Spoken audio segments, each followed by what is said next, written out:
Hello friends, मैं रजन वर्मा। स्वागत है आपका अपने यूट्यूब चैनल एडू टैलेंट पर। आइए देखते हैं नए अध्याय की तरफ, घातांक और करड़ी। पहले इसमें देखेंगे बेसिक फार्मूले को कि किस तरह से फार्मूला है और इसको कैसे सॉल्व किया जाएगा। अगर फार्मूले के पर आधारित कोई भी प्रश्न आ जाएगा तो इसको कैसे सॉल्व करेंगे, पहले इसको समझते हैं। तो इसमें जैसा कि नियम पहले में दिया हुआ है कुछ फार्मूला, टोटल 6 फार्मूले इसमें है पहले नियम में। पहले इसको देखेंगे। लिखा हुआ है ये की घात यम गुणे ये की घात यन बराबर ये की घात यम प्लस यन। इसका मतलब ये होता है कि अगर कोई भी घातांक में मान है जिसका आधार बराबर है परंतु घात बराबर नहीं है और बीच में गुणा का चिन्ह लगा हुआ है तो उसके जो घात होंगे वो जुड़ जाएंगे। जैसे यहाँ पर जोड़ के दिखा दिया गया है। कोई मान भी ले सकते हैं, जैसे लिखा हुआ है 2 की घात 3 और गुणे 2 की घात 2। इस तरह से इसको अगर हम सॉल्व करेंगे तो कितना आएगा मान, आधार दोनों का बराबर है तो 2 की घात हो जाएगा, घात जुड़ जाएगा क्योंकि बीच में गुणे का चिन्ह है तो 3 और 2 5 हो जाएगा। अब इन दोनों को सॉल्व कर लें अलग अलग कि क्या दोनों मान बराबर हैं। 2 को 3 बार गुणा करेंगे 2 दूनी 4 दूनी 8 आएगा और गुणे 2 की 2 बार गुणा 2 दूनी 4, ये हो गया 8 चौक 32। अब 2 का घात 5 यानी कि 2 को 5 बार गुणा करके देखना है कि क्या 32 आएगा। तो 2 को 5 बार गुणा करेंगे तो ये भी 32 आएगा। 2 दूनी 4 दूनी 8 दूनी 16 दूना 32। इस तरह से इसको सॉल्व किया जाता है। आधार बराबर है, बीच में गुणे का चिन्ह लगा है, घात अलग अलग हैं तो घात जुड़ जाएंगे। अगर सेम घात है तो भी जुड़ जाएंगे, कोई दिक्कत नहीं है, परंतु आधार इसके बराबर होने चाहिए। दूसरे में है कि आधार बराबर है, घात कुछ भी हो तो घात आपस में क्या होते हैं, घट जाते हैं। यानी कि जो पहले लिखा होता है उसमें से दूसरा वाला घट जाता है। कैसे इसको सॉल्व करेंगे, यही मान लेकर के चेक कर सकते हैं। जैसे लिखा हुआ है 2 की घात 3 भाग का निशान और 2 की घात 2, तो 2 की घात कितना बन जाएगा, घात घट जाएगा। ये 3 में से 2 घटेगा तो आएगा 1, यानी कि 2 की घात 1 का मतलब 2 ही होता है। को 3 बार गुणा करेंगे तो 2 दूनी 4 दूनी 8 आएगा, भागे 2 को 2 बार गुणा करेंगे तो 2 दूनी 4 आएगा। जब 8 को 4 से भाग करेंगे तो 4 दूनी 8, मान 2 ही आएगा, यानी कि दोनों वैल्यू ये बराबर हैं। इसलिए ये फार्मूला एकदम सही है।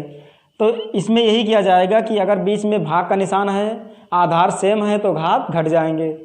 अब इसमें एक दिक्कत और पड़ता है, कभी कभी ये होता है कि जो पहला वाला घात है ये छोटा हो जाता है और बाद वाला बड़ा हो जाता है मान। तो इसको देखते हैं। जैसे पहला वाला कर दे 2 की घात 2 और बाद वाला कर दे 2 की घात 5, तो इसमें कोई प्रॉब्लम नहीं है। जो घात आएगा वो माइनस में आ जाएगा, 2 की घात हो जाएगा 2 माइनस 5।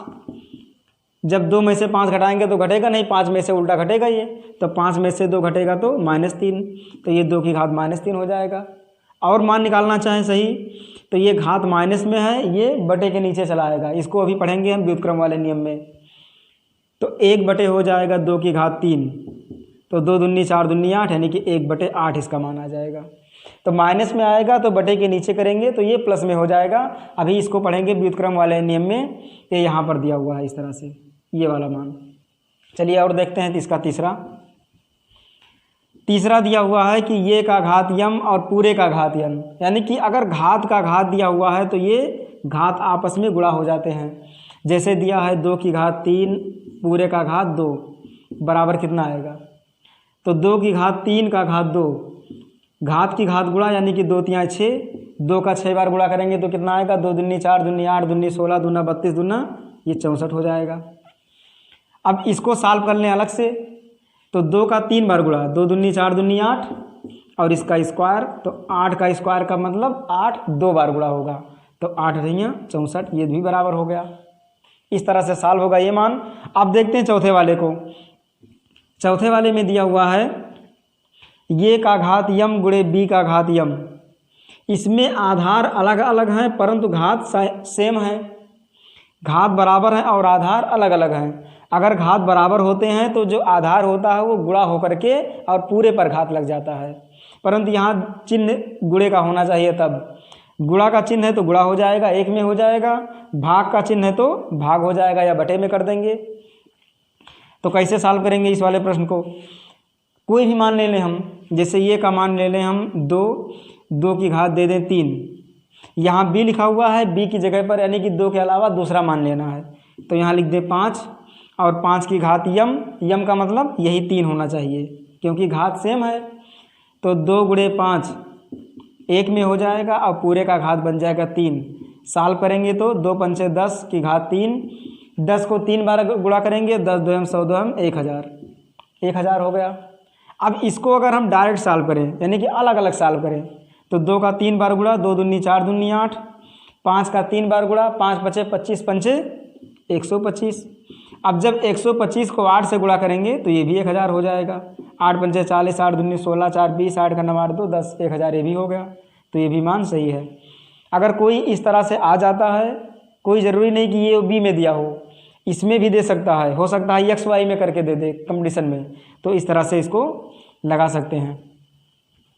ऐसे देखें 5वें वाले को, अभी था गुणे वाला, अब ये है भाग में, तो ये भी सेम प्रोसेस वही है। अगर गुणे का था तो गुणे कर देंगे, भाग में है तो बटे में हो जाएगा।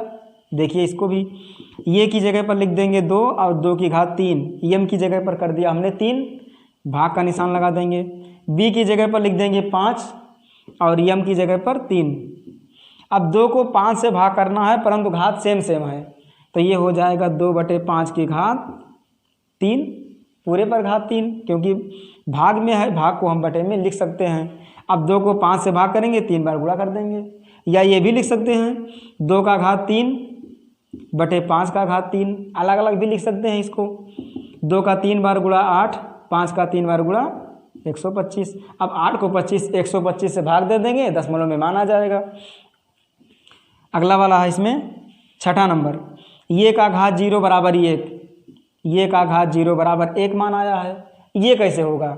अगर ये का घात 0 आ जाए तो उसका मान 1 कैसे होता है? देखिए इसको भी, ये का घात 0 कोई मान ले लें, जैसे 5 ले लिया हमने, तो 5 का घात 0 करेंगे तो इसका मान 1 कैसे आएगा? तो पहले हमें ये देखना है कि ये जो 0 मान आया है ये कहाँ से आता है। पहले हमको यही देखना होगा कि जो घात 0 आया है ये 0 क्यों आया है। इसका मतलब ये हुआ कि 5 की घात को हम कर सकते हैं 3 - 3 या 4 - 4 या 5 - 5 या 6 - 6, मतलब हमें ऐसा मान रखना है कि जिससे घटाने पर 0 आ जाए। घटाने पर 0 कब आएगा? जब दोनों मान सेम होंगे तभी 0 आएगा। अब इसको हमें अलग अलग कर देना है। हम पहले पढ़ चुके हैं कि अगर कोई भी मान घात में माइनस में आ रहा है तो उसको हम क्या कर सकते हैं? बटे में। ये देखिए शुरुआत में ये की घात m - n है, ये भी वैसे है 5 की घात m - n, इसको हम किस में लिख सकते हैं? बटे में। तो इसको लिख देंगे 5 का घात 3 बटे 5 का घात 3। जब 5 की घात 3 को 5 की घात 3 से काट देंगे तो क्या आएगा? 1 ही तो मिलेगा हमें। इसलिए अगर कोई भी घात, किसी भी अंक का घात 0 है तो उसका मान 1 होता है। इसका मेन कारण यही है। अब एक बार इसको हम ये वाले में देख लें कि जैसे लिखा हुआ है ये का घात अभी लिख दे रहे हैं m - m। जब दोनों सेम करेंगे तभी घट करके ये 0 आएगा। अगर m - n कर देंगे तो ये 0 नहीं आएगा, सेम रहेगा, 0 हो जाएगा। अभी पढ़ चुके हैं दूसरे वाले में कि घात अगर माइनस में है तो क्या हो जाएगा? वो बटे में हो जाएगा, इस तरह से, क्योंकि भाग वाले का मान घटता है घात। तो इसको लिखेंगे ये का घात m और ये का घात m, दोनों m हो जाएंगे, बटे में कट जाएगा। जब दोनों कट जाएंगे तो मान क्या आएगा? 1 आएगा। तो यही इसका कारण है कि ये 1 क्यों आता है। 1 आने का कारण यही है इसका। चलिए देखते हैं व्युत्क्रम वाला नियम। इस व्युत्क्रम वाले नियम को कैसे सॉल्व किया जाएगा, ये जो फॉलो होता है तो क्यों होता है, ऐसा क्यों है? तो पहले में दिया है ये का घात m बराबर 1 बटे ये का घात -m। अगर कोई भी मान दिया हुआ है, जैसे कोई मान ले लें 5 का घात 3, अगर इसको हमें बटे के नीचे करना है तो ये घात माइनस में हो जाएगा। इसको लिख सकते हैं 5 की घात -3। अगर घात पहले माइनस में दिया है तो अगर बटे में करना चाहेंगे तो क्या हो जाएगा? वो प्लस में हो जाएगा। अगर लिखा हुआ है 5 की घात -3, इसको हमें अगर प्लस में करना है घात को तो ये बटे में हो जाएगा, 1 बटे 5 की घात 3। ये इसका तरीका है। सॉल्व करेंगे तो भी मान वही आएगा। अब माइनस को अगर हटाना चाहें तो हटा भी सकते हैं। कैसे हटाएंगे? इसको इस तरह से हटा सकते हैं, 5 की घात 3 करेंगे और पूरे का घात माइनस से कर देंगे, तो इससे कोई फ़र्क नहीं पड़ने वाला है -1 करने से। इसको सॉल्व करेंगे तो 125, 125 का घात -1, फिर ऊपर लाएंगे फिर वही बात आ जाएगा। तो मतलब क्या निकलने वाला है।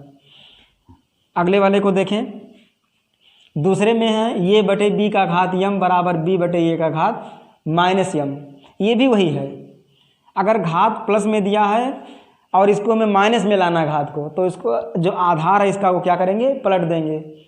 जैसे लिखा हुआ है ये बटे बी का घात यम, ये आया है बी बटे ए का घात -m। ये माइनस कैसे आया है इसका भी हम पहले वाले में बता चुके हैं रीजन, वही इसका तरीका है। ये का घात यम अलग कर देंगे और इसको भी लिख देंगे बी का घात यम, घात दोनों पर लगा देंगे अलग अलग करके। अब ये का घात यम अगर हमें माइनस में करना है, चूंकि यहाँ माइनस में घात है तो माइनस में कैसे होगा, बटे में हो जाएगा, 1 बटे ए की घात -m। इसके अनुसार ऐसे इसको भी कर देंगे 1 बटे बी का घात -m। अगर डबल भिन्न में दिया हुआ है, भिन्न बटे भिन्न अगर दिया हुआ है, तो जो बटे के नीचे वाला भिन्न है वो जा करके उल्टा गुणा हो जाता है ऊपर वाले भिन्न में। जैसे इसको लिख सकते हैं 1 बटे ए का घात -m गुणे, ये जाकर ऐसे पलट करके गुणा हो जाएगा, यानी कि b की घात -m बटे 1। इस तरह से इस वाले को 1 से गुणा करेंगे तो हो जाएगा b का घात -m बटे ए का घात -m।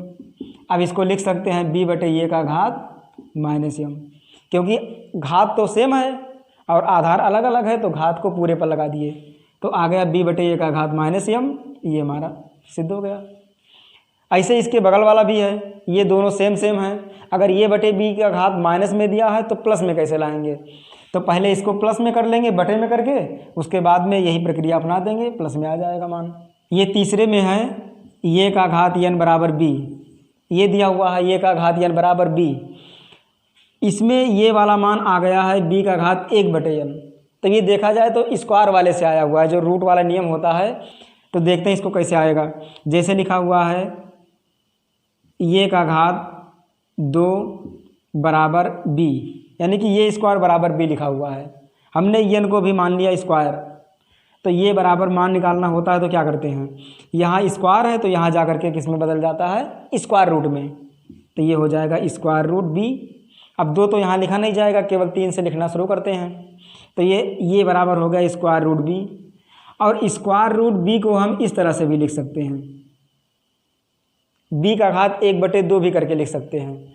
इसी तरह से अगर यहाँ पर 3 आ गया, ये का घात 3, तो इसको भी लिखेंगे ये बराबर क्यूब रूट b, 3 कर देंगे यहाँ, इसको लिखेंगे b का घात 1 बटे 3 करके भी लिख सकते हैं। अगर ये का घात 4 आ गया तो यहाँ 4 हो जाएगा, यहाँ 1 बटे 4 हो जाएगा, 5 आएगा तो वो भी बदलता जाएगा। उसी तरह से अगर घात n आ जाए, ये के घात n बराबर b, तो ये हो जाएगा रूट में b, और यहाँ पर जहाँ 2 और 3 4 लिखते थे वहाँ लिखा जाएगा n, यानी कि n रूट में दिया हुआ है। ये स्क्वायर रूट में क्यू रूट में नहीं है, ये किस में है, n रूट में दिया हुआ है। और इसको लिख सकते हैं b का घात 1 बटे n, ये इसका तरीका है। अब इसके बाद में है चौथा वाला, इसी का एकदम उल्टा। उसमें था ये का घात n बराबर b, इसमें है ये का घात 1 बटे n बराबर b, ये उल्टा दिया हुआ है।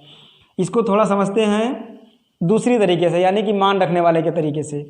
तो पहले इसको देखेंगे हम, ये का घात 1 बटे 2 रख के और बराबर b है। घात बटे में दिया हुआ है और बटे के नीचे 2 दिया हुआ है। अगर बटे के नीचे 2 का मतलब ये हुआ कि 1 बटे 2 में हो गया, और इसको हम चेंज करना चाहें तो स्क्वायर रूट में भी कर सकते हैं। और यहाँ से अगर 1 बटे 2 को हमें हटाना है तो क्या करना होगा, पूरे का घात 2 करना होगा, यानी कि 1 बटे 2 से क्या करेंगे, हम भाग करेंगे, यानी कि 2 से गुणा करेंगे। तो इसको कर देंगे ये का घात 1 बटे 2 और पूरे का घात 2, स्क्वायर कर देंगे तो b का भी स्क्वायर हो जाएगा। स्क्वायर इसलिए किए हैं क्योंकि ये 2 से 2 कट जाएगा, तो बनेगा ये बराबर b स्क्वायर। इस तरह से ये मान बन जाएगा। और अगर 2 की जगह पर n लिखा हुआ है तो हो जाएगा 1 बटे n बराबर b, और पूरे का घात n कर देंगे, इसमें भी घात n कर देंगे, n से n कट जाएगा, ये बराबर आ जाएगा b का घात n। यही मान यहाँ दिया हुआ है। तो ये 2 के दोनों देखा जाए तो स्क्वायर रूट और क्यूब रूट से संबंधित है, यानी कि ये करड़ी तो है ही, परंतु समझना चाहें तो स्क्वायर रूट और क्यूब रूट से आसानी से समझ सकते हैं कि घात में दिया है अगर कोई मान तो उसको ले जा करके करड़ी में लगा देते हैं। अगर करड़ी में या घात बटे में दिया हुआ है तो यहाँ जा करके घात में बदल जाता है। तो ये तो हो गए 2 नियम। अब देखते हैं अगले वाले नियम। यह है नियम तीसरा। तीसरे नियम में है टोटल 5 नियम, यानी कि 5 सिद्धांत टोटल दिए गए हैं। अब पाँचों में से पहले वाले को देखते हैं। पहले लिखा हुआ है n रूट ये और इसका घात दिया हुआ है n, और इसको सॉल्व करके लाया गया है ये। और ये कैसे आया है? क्योंकि हमें पता है कि अगर n रूट ये दिया हुआ है तो इसको हम 1/n के रूप में घात लिख सकते हैं और पूरे का घात n लिखा हुआ है। और हमें ये भी पता है कि घात का घात गुणा हो जाता है, तो ये का घात 1/n गुणे n से n कट जाएगा, बचेगा केवल ये, तो यही माना जाएगा। और 1/n कहाँ से होता है? अभी इसके पहले ही पढ़ चुके हैं कि ये स्क्वायर बराबर अगर b लिखा हुआ हो तो ये बराबर हो जाता है b का घात 1/2। उधर जा करके घात बटे में हो जाता है। ऐसे दूसरा वाला भी है। दूसरे में दिया हुआ है n रूट ये b, मतलब जो रूट में दिया हुआ है वो ये भी दिया हुआ है और यहाँ जो रूट लगा है वो n रूट लगा हुआ है। तो इसको क्या कर दिया गया है? अलग अलग कर दिया गया है। अलग अलग हो भी जाता है। अभी इसके पहले ही पढ़े हैं कि जैसे लिखा हुआ है ये b का घात m, तो बराबर क्या हो जाता था? ये का घात m इंटू b का घात m। उसी तरह से सेम यहाँ पर रूट में आ गया है। जैसे आ गया है ये b का रूट n करके आ गया है ये, तो क्या करेंगे? इसको अलग अलग कर देंगे। यहाँ n रूट ये हो जाएगा और इंटू n रूट b हो जाएगा। जो पहले वाले नियम में बताए हैं वही सेम इसमें अप्लाई होगा। इसको हम घात में भी कर सकते हैं। जैसे यहाँ n रूट ये कर दिए हैं, उसी तरह से इसको घात में भी कर सकते हैं। जैसे ये का घात 1/n कर दिए और b का घात 1/n कर दिए, क्योंकि ये बटे में यहाँ पर दिया ही हुआ है। तो इसको हम घात में भी लिख सकते हैं और ये और b को 1 में करके और पूरे का घात भी 1/n लगा सकते हैं। ये पहले नियम के अनुसार जो शुरुआत में बताए हैं। तीसरे में भी वही है। ये इंटू में था, ये बटे में है। जब बटे में है तो अलग अलग हो जाएगा। पहले अलग अलग करेंगे और जो रूट लगा है n वो 1/n घात के रूप में बन जाएगा और यहाँ भी b का घात 1/n बन जाएगा। दोनों को 1 में करके पूरे का घात हम 1/n ये भी लगा सकते हैं। चौथे में है कि n रूट ये और पूरे का घात m दिया हुआ है। अभी यहाँ था कि n रूट और पूरे का घात n, मतलब जो रूट में दिया है वही घात में दिया है, तो ये दोनों कट करके ये आ गया। परंतु यहाँ पर अलग अलग है। यहाँ रूट लगा हुआ है n और घात लगा हुआ है m, दोनों अलग अलग हैं। तो अलग अलग वाले में हम क्या कर सकते हैं? रूट ये और यहाँ पर लिखा हुआ है n, यानी कि n रूट ये का घात m बराबर आ गया है ये का घात m और यहाँ पर रूट लगा हुआ है n। मतलब जो m पूरे पर घात था ये कहाँ आ गया? रूट के अंदर आ गया। तो रूट के अंदर कैसे आएगा? ये भी नियम है कि किस तरह से रूट के अंदर आ गया ये। तो पहले देखते हैं इधर से ही। ये जो रूट लगा हुआ है n रूट, इसको लिख सकते हैं 1/n करके और पूरे का घात m लगा हुआ है। घात का घात गुणा हो जाता है, इसको लिख सकते हैं 1/n गुणे m। m को हम पहले लिख दें और 1/n को बाद में लिख दें, तो लिख सकते हैं ये की घात m गुणे 1/n। अब ये का घात m का मतलब हुआ इसको 1 में रखें और पूरे को लिख दें। जो घात 1/n है उसको क्या करें? बाहर कर दें। जब घात बटे में होगा तो क्या बनेगा? n रूट करके बन जाएगा। ये मान हमारा आ गया। यही लाना था n रूट और ये की घात m, यानी कि ये की घात m रूट के अंदर लाना था, तो रूट के अंदर इस तरह से आ जाएगा। ऐसे पाँचवां वाला भी है। पाँचवें वाले में डबल रूट लगा हुआ है। एक बार है m रूट, उसके बाद है n रूट करके, और इसको लाया गया है mn करके, यानी कि mn को 1 में कर दिया गया है। कैसे आएगा ये? चलिए इसको भी देखते हैं किस तरह से आया है। जैसे लिखा हुआ है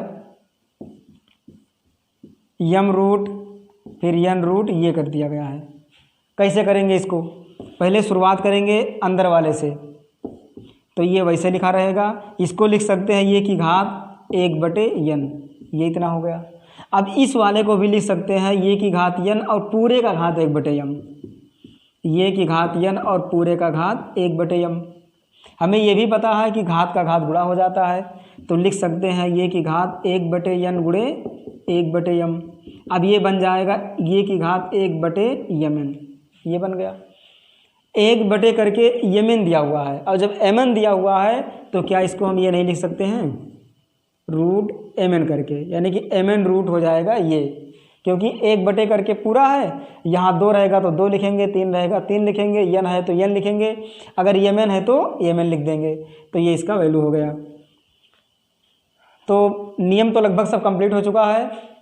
टोटल हमने 3 नियम को बता दिया है, पहला बेसिक नियम, फिर व्युत्क्रम वाला, और फिर थोड़ा कंडीशनल वाला जो नियम होता है उसको हमने बता दिया।